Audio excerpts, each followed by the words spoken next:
దేహం ఉండగా దేహంలోని స్థితికి వెళ్ళాలి, మనం లోకంలో ఉండగా లోకంలోని స్థితికి వెళ్ళాలి.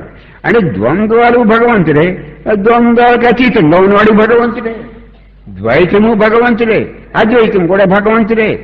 కష్ట సుఖాలు కూడా భగవంతుడే, కష్ట సుఖాలు కూడా భగవంతుడే. నువ్వు చేసిన కర్మను బట్టి కష్టం వస్తుంది, నువ్వు చేసిన కర్మను బట్టి సుఖం వస్తుంది.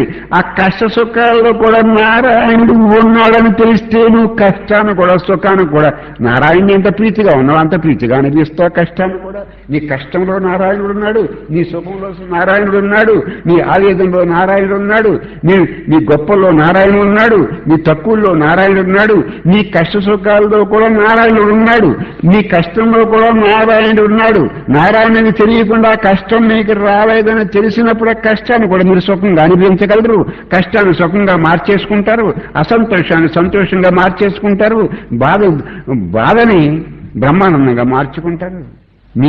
మీ అప్పు నిలవ కింద మారిపోతుంది, మీ దుఃఖము ఆనందంగా మారిపోతుంది, మీరు మారు మనస్సు పొందుతారు. సైతాన్ని వదిలేయండి, నారాయణ్ణి ఆశ్రయించండి.